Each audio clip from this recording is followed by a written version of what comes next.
Schopenhauer, Noise, the Will and the Seamstress. The old woman dies. The burden is lifted. Arthur Schopenhauer's hatred of noise was never a small thing. It was not the petty irritation of a fussy man who disliked children or street music. It was a philosophical matter of the first order because it cut directly to what he believed human existence ought to be: sustained, uninterrupted contemplation. His system rests on a distinction between the will and the intellect. The will is the blind, endless striving that drives all life.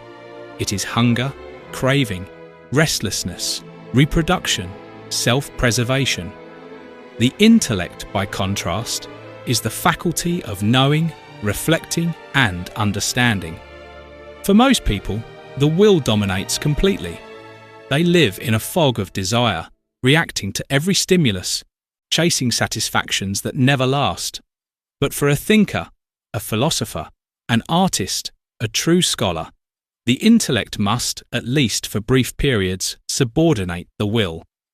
In those moments of quiet concentration, a man escapes the tyranny of wanting.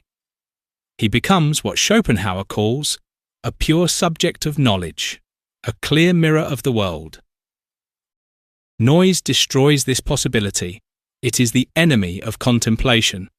Schopenhauer compares a great intellect to a concave mirror that concentrates all light onto a single point.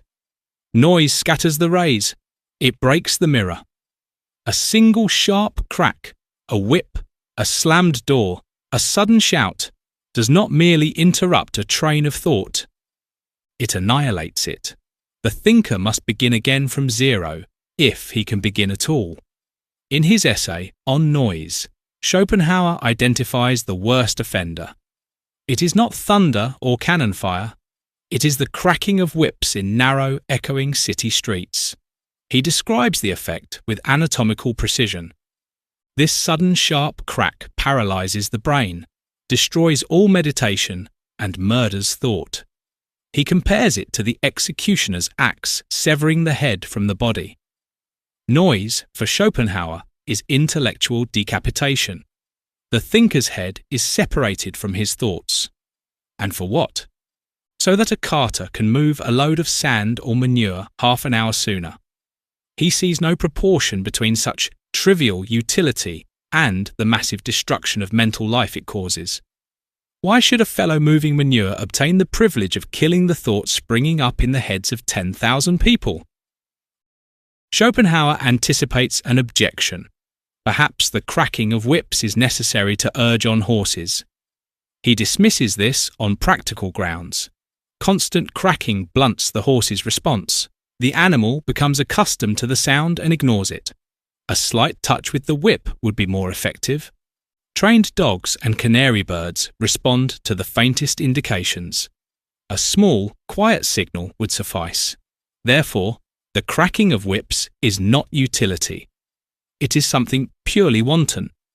It is an impudent defiance on the part of those who work with their hands offered to those who work with their heads. It is the physical will asserting itself against the intellectual will and winning, simply because the physical is louder. He proposes a simple remedy. A police notice requiring every whipcord to have a knot at the end would muffle the crack.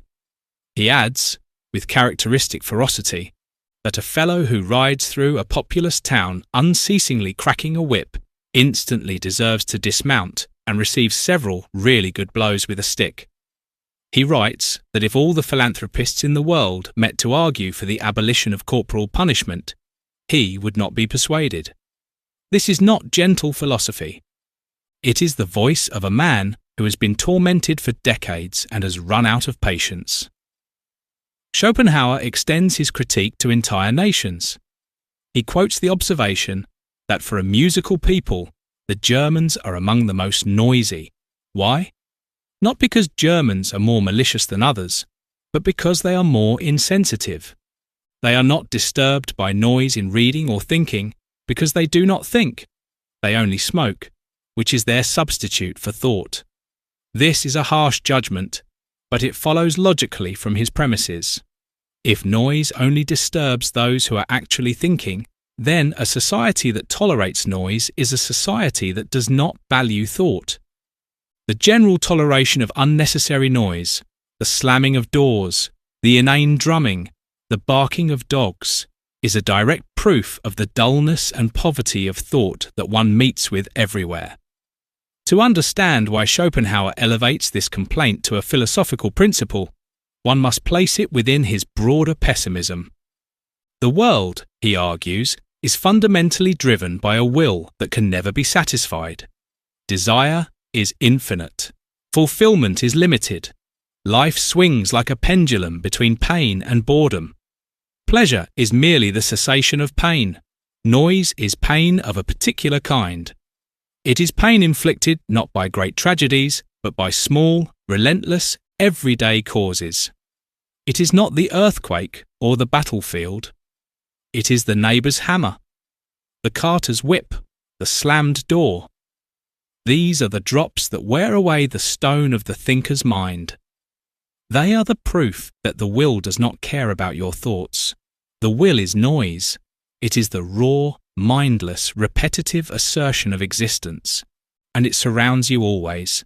Schopenhauer writes that the most eminent intellects have always been strongly averse to any kind of disturbance, interruption, and distraction, and above everything to the violent interruption caused by noise.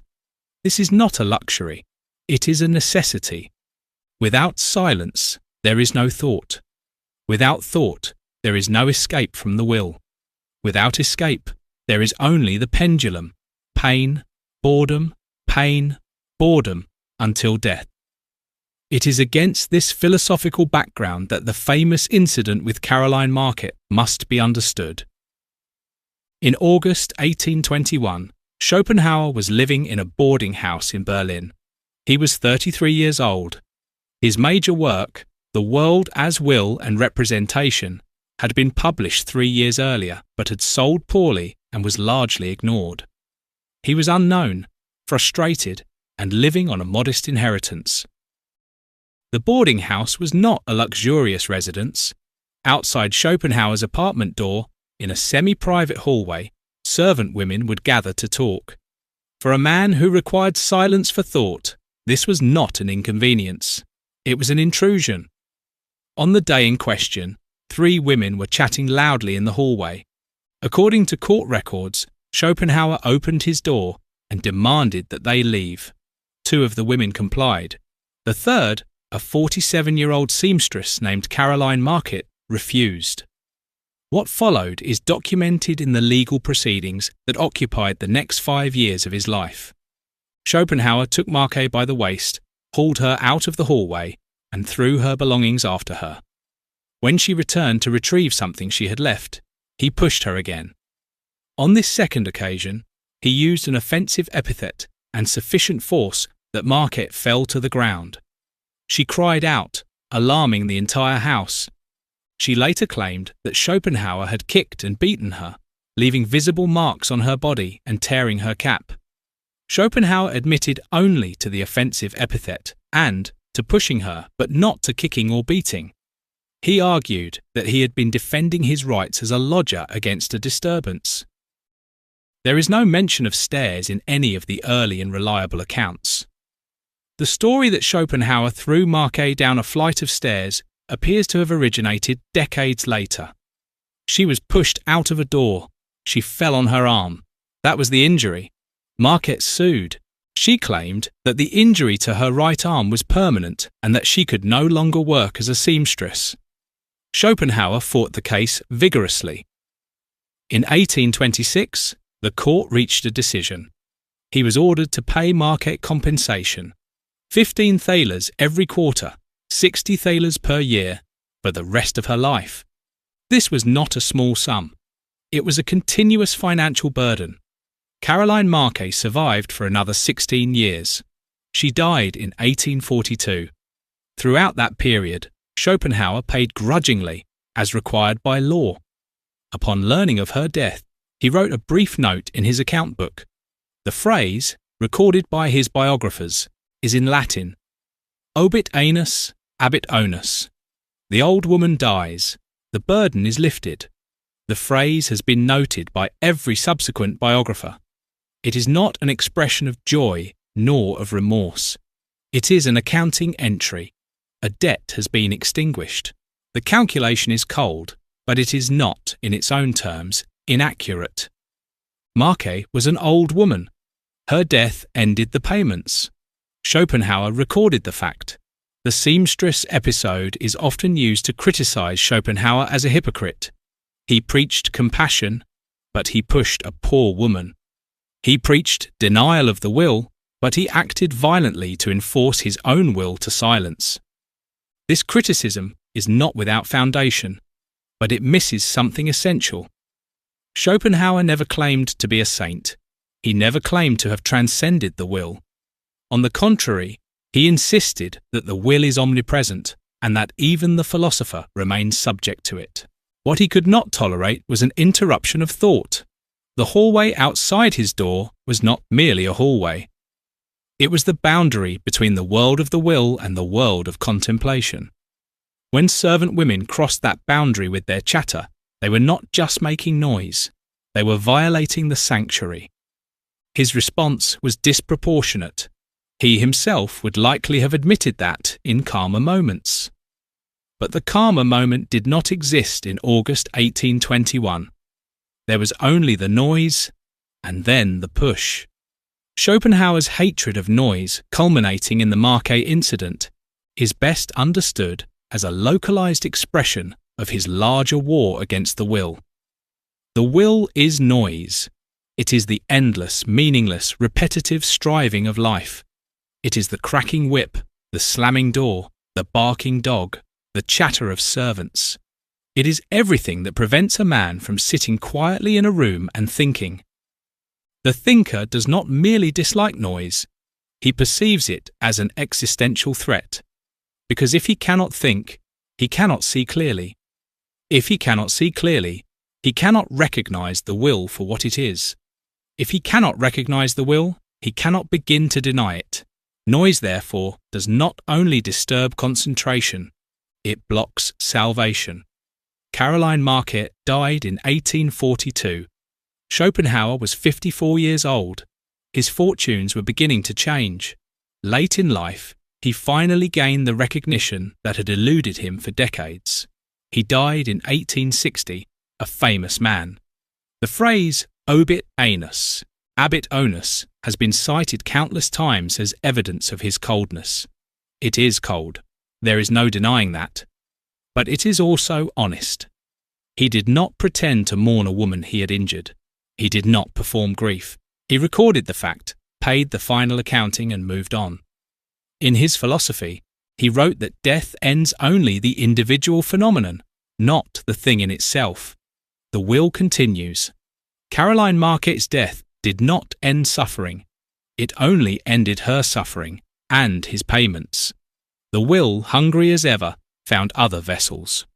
Perhaps Schopenhauer understood this. Perhaps that is why he did not write a longer epitaph. There was nothing more to say. The old woman died. The burden was lifted, and the world, noisy and cruel, continued exactly as before. And yet, for all his coldness, Schopenhauer was right about noise. Anyone who has ever tried to think deeply in a city knows this. Anyone who has ever been pulled out of a line of thought by a sudden crash, a shout, a hammer, a siren, knows that noise is not a minor annoyance. It is a theft.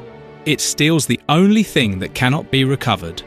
The present moment of concentration, which once shattered, is gone forever. Schopenhauer wanted silence not because he was weak, but because he wanted to think. That desire is not contemptible. It is the beginning of philosophy.